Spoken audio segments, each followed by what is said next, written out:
Frequency Podcast Network. Stories that matter, podcasts that resonate. It is not often, almost never, in fact, that a sitting president speaks on the first day of his party's 4-day convention. Of course, as the past month has shown, and as a former candidate herself said on Monday night, things are a little different now. Something is happening in America. You can feel it.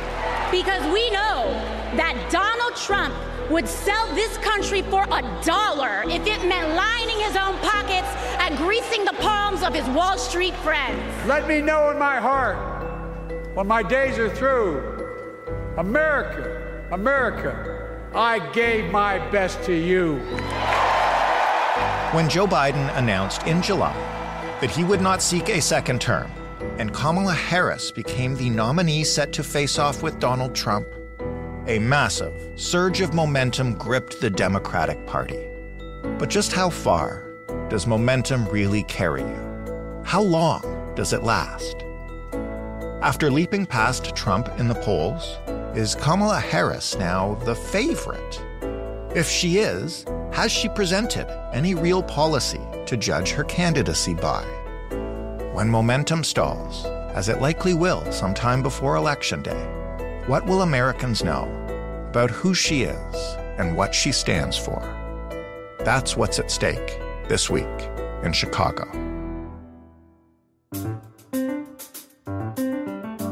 I'm Jordan Heath Rawlings. This is The Big Story.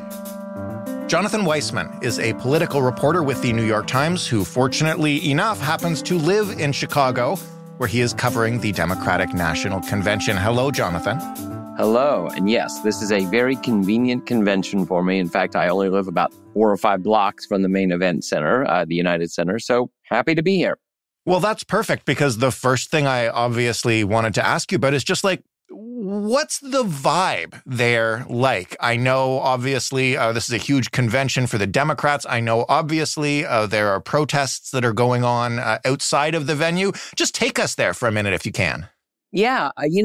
A month ago when we were in Milwaukee, just to the north of here, covering the Republican convention, there was a real maudlin sense of doom among Democrats. And since Joe Biden decided to drop out of the race, and since Kamala Harris quickly coalesced support of the Democratic Party around her, the change in mood is dramatic. This city is very excited. It's absolutely bustling with people coming in from the outside, people, many of whom didn't actually intend to be here for a Joe Biden convention. And even the protests feel subdued.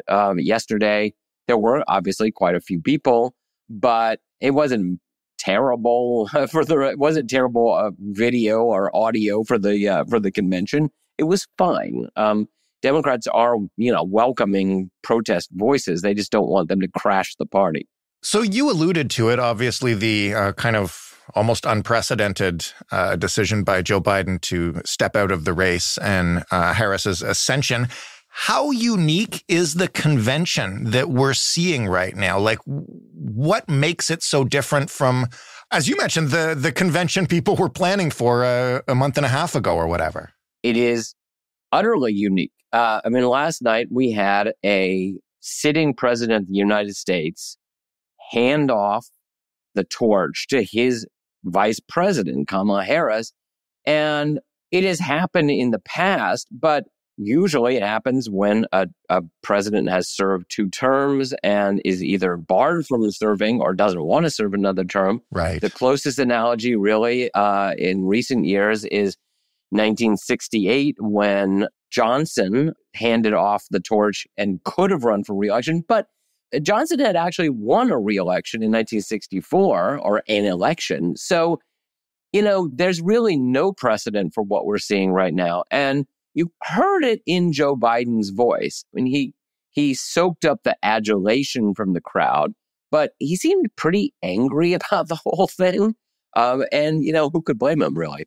That's what I was going to ask is, what was that speech like? Obviously, flashback 6 weeks, and a lot of the same people chanting, "Thank you, Joe," and introducing him were some quietly, some not so quietly, trying to force him out of the race.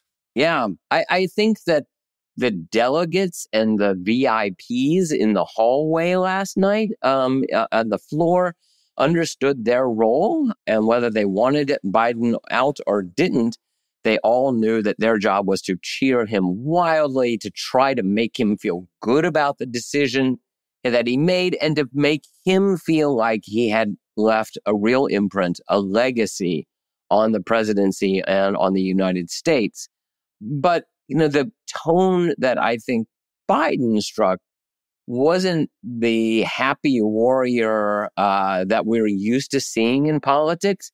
He seemed pretty angry. He was angry at Donald Trump, but just felt like he was not happy about the situation that he was being handed. And we are not going to see him for the rest of the week. This was his one appearance to make an impression, to soak up the moment, and to walk off the stage. I want to ask you about the state of the race and, where it might go after the convention. But first, since we are speaking after the first night, I want to also ask you, what else stood out for you? It was kind of impressive to see the reception Hillary Clinton got. Alexandria Ocasio-Cortez was also there. Like, this was some pretty heavy firepower, I guess, for the first night of a 4-day convention. Yeah, you really get the feeling that the Democratic Party has enormous depth. When you went to the Republican convention just last month,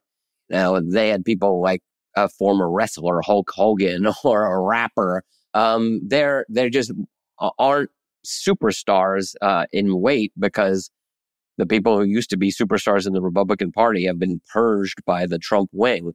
Here, you had so many. And one of the moments that struck me was Hillary Clinton standing there, and she mentions the convictions of Donald Trump, and the audience starts chanting, "Lock him up, lock him up," which, of course, has enormous resonance for Hillary Clinton, since the original chant, "Lock her up," was aimed at her when Donald Trump would suggest that he was going to put her in jail. Right. And when these chants break out at Kamala Harris rallies, she always pushes them down, silences the crowd. She says, "We're going to leave that to the courts. We're going to beat him in November." Hillary Clinton just sat and smiled and soaked it up. She loved it. That was a big moment. I think when Alexandria Ocasio-Cortez called for an immediate ceasefire in Gaza, that was another moment. Kamala Harris has also called for a ceasefire, but, she is still associated with the Biden administration's policies in the Middle East. Ocasio-Cortez, although she has moved much more into the fold of the Democratic Party, still is associated with the insurgency of the left and the Democrats. So that was a moment. You saw these young faces like Jasmine Crockett, who is a young congresswoman representative from Texas. And she was great last night. And you thought, wow, she has a future as well, although she's from Texas. I think you hit it, that you really feel the depth of the Democratic bench. And who knows where these people are going to be in 10 years and 20 years. Once Harris became the candidate, the polls shifted dramatically. Unless I'm out of date, most of the polls I've seen recently have her leading by a few points. Mm-hmm. Is that surge still happening? Has it stabilized? And what needs to happen to try to keep this incredible momentum they've found going into the fall? So there was a huge number of voters. I would find them all the time, whether I went into Republican rural areas or Democratic urban areas, that really hated their choices. They could not believe, I heard it so many times, I can't believe that in this country of 300 million people, the two people we have to vote for are Joe Biden and Donald Trump. The double hater phenomenon was huge. And so the low-hanging fruit were all these people who just wanted to vote for somebody else. And Kamala Harris really tapped into that. There was a flood of voters who were ready for a new, younger face. They bolted over to Kamala Harris. You saw the polls shift remarkably. But as you said, these polls are still within the margin of error. Who knows what's going to happen? The next thing that Kamala Harris has to do is actually convince people who are leaning toward Trump to lean toward her. She's in some ways lucky because she'll probably get a small bump out of the convention. So she comes out of the convention having had all the focus on her for 4 days. If she pulls off her speech on Thursday, that's the most important moment of this convention. And then let's say she gets another point or two bump from that. Then the next phase is going to be preparing for the debate. That debate is really the next big hurdle for her. Mm-hmm. And then once that debate is done, people are going to be voting already. Right. In the United States, we have early voting. That early voting will have probably started by early October when that debate is. And I know that in parliamentary democracies like Canada, you don't have as protracted campaign season as the United States. We're all loving this. But I think the compressed campaign season down here is really helping Kamala Harris. There won't be a lot of time for the attacks from the Republican side to really start chipping away at her numbers, but she also doesn't have a lot of time to build up a lead either. What does she have to do now to turn from, the candidate of momentum and memes and excitement and people are relieved to have somebody they might be interested in voting for, to capture the people who are still undecided or the people who, really disliked Biden or were leaning Trump? She can't really do that with just vibes, right? As good as they are. Or can she? Well, there is a very large proportion of the U.S. electorate. It's like 25% of the U.S. electorate says that they like Donald Trump's policies, but they don't like Donald Trump. So if that's the case, she doesn't want this to be a debate over policy. She wants this to be a debate over personality. And ultimately, she wants this to be a referendum on Donald Trump. Mm-hmm. When this was a referendum on Joe Biden was losing. It wasn't so much that they didn't like Joe Biden, but they had no faith that he had the capacity to serve another term. And they just didn't want to cast a vote for a man who they thought was in serious decline. Mm-hmm. Now, she needs to be kind of the generic Democrat, the generic alternative, and make this election about Donald Trump's personality, Donald Trump's capacity to lead this country, to be the face of the United States. And if this is a debate over the next 2 months over Donald Trump's personality, she'll be in very good shape. If it comes to, who can handle the economy the best, she can make all sorts of arguments that Trump wasn't good on the economy, that the economy actually wasn't these halcyon days back in the Trump term. But Americans seem to have convinced themselves that these were good times, that Trump was a good president holding the helm of the economy. So she doesn't want that. And I think that what she next needs to do is really turn her attacks on Donald Trump as an unstable, felonious character who should not be the face of America.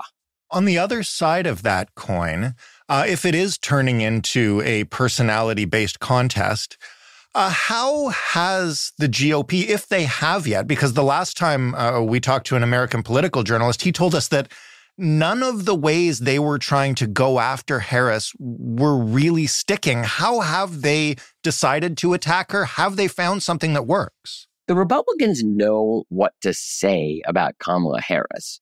They want to say that she is a feckless, California liberal from Berkeley, of all places, that she is coastal elite. She doesn't understand real America. She's soft on crime, soft on the border. They want to frame her as a Berkeley Democrat. Their problem isn't so much that they don't know the line of attack. Their problem is that Donald Trump can't stick to the script. Mm-hmm. Trump goes out there intending to use the lines that are fed to him. And then instead he questions whether she actually is black, right, or whether she's better looking than him, or some tomfoolery, which takes him away from the script. He needs to pound away at this notion that she is a California liberal, a California liberal, a California liberal. And remarkably, it hasn't stuck because he can't make it stick. He's the problem. To some extent, the Democrats are really good at kind of getting under Trump's skin and making him make these mistakes. But look, whatever attacks Republicans had in those first days of the Harris campaign, they weren't going to stick because she was the new thing. She was the excitement. She was the not Joe Biden. But after this convention, the torch has passed. Joe Biden is now in the rearview mirror. And I think that those punches could start to land if Trump can actually bother to throw the punch. In terms of getting under Donald Trump's skin, I wanted to ask you about weird, because we talked about it on this show a couple of weeks ago, and it was really working. Is that the kind of thing that can continue into the fall, or is that like a gimmick that might have a limited shelf life? Probably the latter. Americans have very short attention spans. They kind of forget things. Weird's only going to play for so long, and then you're going to have to come up with something else. Weird worked because it seemed organic. Remember, it's Tim Walz, now the vice presidential candidate. It was the governor of Minnesota. He's the one that started talking about them as weird. And it was refreshing because we're so used to hearing Democrats tell us that Republicans are this threat to democracy, that the America we knew would not survive another Trump presidency, that it was just kind of refreshing to hear a new frame on things. But newness doesn't last. And I'm not sure if the weird thing can take you all the way to November 7th. But they'll keep trying until they come up with a new one. So far, we've talked a lot about personality and modes of attack and trying to characterize your opponent. From our sort of bird's eye view up here in Canada, one of the things I do want to ask you is, before the candidates switch, I think most Canadians knew exactly what they were getting in terms of their approaches to policy issues between Donald Trump and Joe Biden. Since Harris has become the nominee, what, if any, new policies have we seen from her? And, should we be expecting her to differ on any issues from what I gather was, already in the policy papers as Biden's proposals for a second term on things like Gaza or international affairs or even just the economy? I think on international affairs, you should basically see the democratic orthodoxy. It's really the American orthodoxy. You're going to see multilateralism, renewed commitments to NATO, to internationalism. And I don't think of Kamala Harris as any different from Joe Biden on that front. Now, she has been kind of more outspoken, calling for a ceasefire in Gaza, more critical of Benjamin Netanyahu and Benjamin Netanyahu's government. But I think that's much more of a reflection of where the Biden administration is. I mean, everybody's frustrated with Bibi Netanyahu right now. They're desperate to try to get some kind of interim ceasefire or hostage deal even as soon as this week. So, I don't know how far that would carry into a Harris administration anyway. I would imagine that Kamala Harris will probably reflect earlier presidencies in wanting some kind of resolution of the Israel-Palestine question, or at least some progress on that. I don't expect much on foreign policy. Domestically, I do think that Kamala Harris is kind of reflexively more liberal, more progressive than Joe Biden. He's a cautious politician, however. And even if, at one time she wanted a Canada-style national health service, she understands that she won't get one. And most likely, almost assuredly, unlike Joe Biden, her first 2 years in office will not be with a Democratic Congress. Almost certainly, the Senate will be in narrow Republican control, probably a one-seat majority, and she's going to have to use a lot of skills that she has never been adept at to try to find bipartisanship. If she wins and the Republican Party really understands that this was a big rebuke to Trumpism, that the Republican Party has now controlled the White House for 4 of the last 20 years, and that it is incumbent on the Republicans to find a new way forward, maybe they will be open to some kind of bipartisan accommodations. But I don't think of Kamala Harris as a deal maker the way Joe Biden was. So if indeed she wins and she wins a divided government, it will be an extraordinary test for her, and the kind of test that I've never seen her really pass before. The last thing I'll ask you then is, people will be listening to this on Wednesday morning. The Obamas are scheduled to speak on Tuesday night. There are 2 more days after that. What will you be looking for over the rest of this convention that will give you a sense of where the race is headed? Well, I think tonight, in some ways, is the throwaway night. Obama will make everybody feel good. His oratory will make everyone forget that Joe Biden was pretty grumpy last night. Expect soaring rhetoric from Barack Obama and from Michelle Obama. The more important speech, I think, tonight is Doug Emhoff's. He is obviously Kamala Harris's husband. He's Jewish, and part of his remit tonight is to talk about his Judaism and to ease concerns among Jewish Americans as the Harris campaign reaches out to Arab Americans and Muslim Americans, especially in Michigan, where a good size of the population might actually swing the vote. But I think, obviously, the most important speeches are Wednesday night when Tim Walz speaks, and Thursday night, obviously, when Kamala Harris accepts the nomination and vaults the Democrats into the sprint toward November. And I think that we'll be watching how much Kamala Harris seeks to distance herself from the administration that she served. You might not remember, maybe you're too young, but George H.W. Bush, when he was the vice president for 8 years under Ronald Reagan, and he accepted the nomination in 1988, he gave his famous speech where he talked about a kinder, gentler America. And for, Reagan Republicans, that was a jolt. What? You mean under Reagan, we didn't have a kinder, gentler America? But it was a big moment for George H.W. Bush because he was signaling that electing him was not electing Ronald Reagan to a third term. He was accepting and embracing a new era for his party. And Kamala Harris kind of needs to do that too. Is this where the joy thing comes in? The constant refrain of bringing back the joy? Exactly. That they sense like the refrain under the Biden years was that we need to save democracy, that the country lives in a mortal threat to fascism and authoritarianism. And we certainly did not see from Joe Biden any sense of the happy warrior. And I think that Americans are kind of tired of that. They want to feel some joy.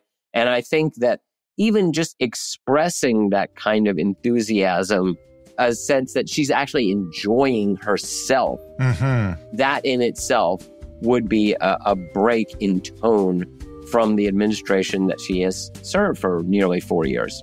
Jonathan, thank you so much for this. It'll be fascinating to watch the end of this convention, but I guess more importantly, what happens the next couple of weeks after it. Everybody's going to be watching. Jonathan Weissman, political reporter for the New York Times.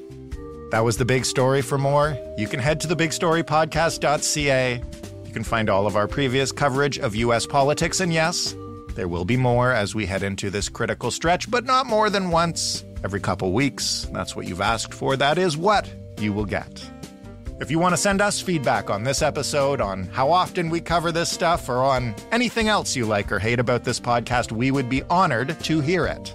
The way to get in touch is via email, hello@thebigstorypodcast.ca, or by calling us on the phone and leaving a voicemail. That number is 416-935-5935. The Big Story is in all your favorite podcast players and all your least favorite podcast players, and on your smart speakers wherever they are, if you ask them to play the Big Story podcast. Thanks for listening. I'm Jordan Heath Rawlings. We'll talk tomorrow.